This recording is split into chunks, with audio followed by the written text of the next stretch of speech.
Assalamualaikum warahmatullahi wabarakatuh. Semangat pagi anak-anakku kelas 11 Perbankan Syariah, mata pelajaran Sistem Operasional Bank Syariah.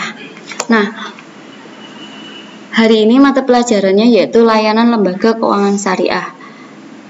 Yang akan kita pelajari untuk pertemuan kali ini yaitu KD 3.2 dan 4.2 tentang menganalisis sumber dana bank dan memilih sumber dana bank syariah.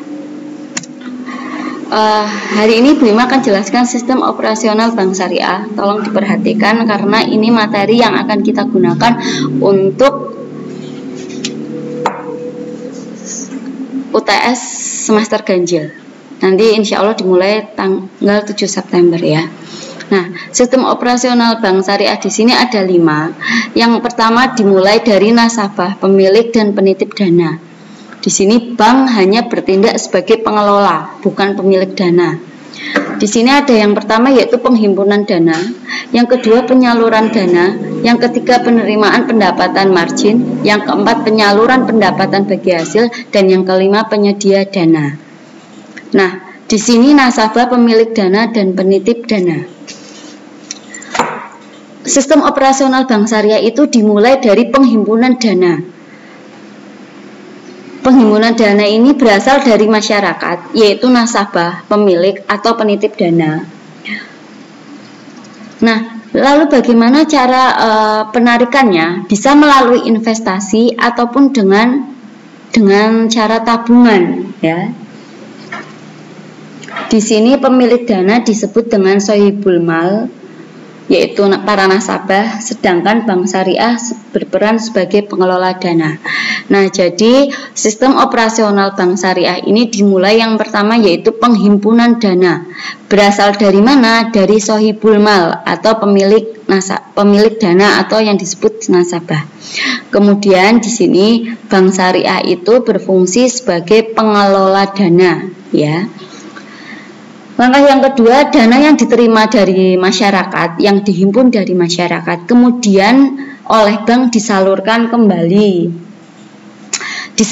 kembali kepada berbagai pihak, bisa melalui nasabah mitra, pengelola investasi, kemudian juga pembeli atau penyewa. Nah, ini penyaluran dana. Berarti kalau tadi penghimpunan dana itu pelakunya yaitu nasabah dan bank, untuk penyaluran dana yaitu bank dan juga mitra atau nasabah mitra ya di sini. Kemudian dari nasabah mitra ini akan menghasilkan fee atau margin atau bagi hasil yang diberikan kepada bank syariah ya dari penyaluran dana dari berbagai pihak ini bank syariah kemudian selanjutnya mendapatkan bagi hasil atau fee. Nah, kemudian apa yang akan didapatkan oleh nasabah? Pendapatan dari kegiatan penyaluran tersebut kemudian dibagi menjadi 2. Pendapatan dari bagi hasil yang didapat dari nasabah mitra ini kemudian dibagi menjadi 2. Yang pertama untuk bank syariah sebagai pengelola, yang kedua untuk nasabah sebagai penitip dana atau pemilik dana. Bu Ima ulangi ya, sistem operasional bank itu meliputi yang pertama penghimpunan dana, yang kedua penyaluran dana, yang ketiga penerimaan pendapatan margin, yang keempat penyaluran, dan kelima penyedia dana. Penghimpunan dana ini dimulai dari nasabah, ditarik atau dihimpun dananya oleh bank syariah. Nah, dari bank syariah ini kemudian disalurkan kepada mitra nasabah atau pengelola investasi. Dari nasabah mitra ini kemudian akan ada yang namanya pendapatan margin atau fee yang kemudian ditampung kembali oleh bank syariah. Nah, melalui bank syariah ini kemudian penerimaan pendapatan margin itu akan dibagi menjadi 2, yaitu untuk nasabah dan juga untuk bank syariah. Nah, yang kemudian selain melaksanakan kegiatan menghimpun dan menyalurkan dana ya, ini ada menghimpun dana, menyalurkan dana yang dilakukan oleh bank syariah yaitu sebagai penyedia dana. Misalnya jasa administrasi tabungan, ATM, bank garasi, LC dan lain sebagainya di sini. Nah, jadi kegiatan bank operasional kegiatan sistem operasional Bank Syariah itu ada 3, penghimpunan dana, penyaluran dana, dan penyedia dana. Ya, ini sistem operasional bank. Kalian pelajari, kalian cari lagi materinya yang terkait dengan sistem operasional bank ini ya. Pokoknya sudah Bu Ima jelaskan bahwa sistem operasional bank itu meliputi yang satu, penghimpunan dana. Penghimpunan dana ini dari mana? Dari nasabah yang dilakukan oleh Bank Syariah.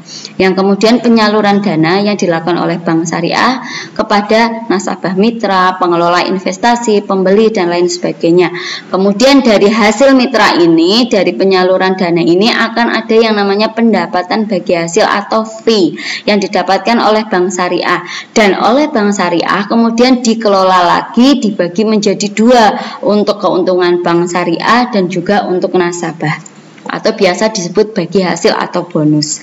Nah, setelah penyaluran dana, kegiatan selanjutnya yaitu sebagai penyedia jasa keuangan, meliputi jasa administrasi, tabungan, ATM, bank garasi, LC, dan lain sebagainya. Nah, kemudian di sini ada prinsip-prinsip penghimpunan dana Bank Syariah. Ada 4, yaitu 1, penghimpunan dana dengan prinsip wadiah, dengan mudharabah, tabungan mudharabah, deposito mudharabah. Tugas kalian, carilah penjelasan dari masing-masing penghimpunan tersebut. Kemudian kumpulkan, catat dalam buku, kemudian atau bisa dengan kertas, kemudian dikirimkan melalui Google Form ya, alamat yang sudah Bu Ima sampaikan. Kemudian yang selanjutnya, prinsip penyaluran Bank Syariah ada 3, yakni murabahah, salam, dan istiqna. Tugas kalian juga carilah skema jual beli dengan murabahah, dengan istiqna, dan jual beli saham. Salam dengan skema jual beli saham. Juga dengan Google Form ya, dikirim lewat itu. Sekian dari Bu Ima, terima kasih. Wassalamualaikum warahmatullahi wabarakatuh.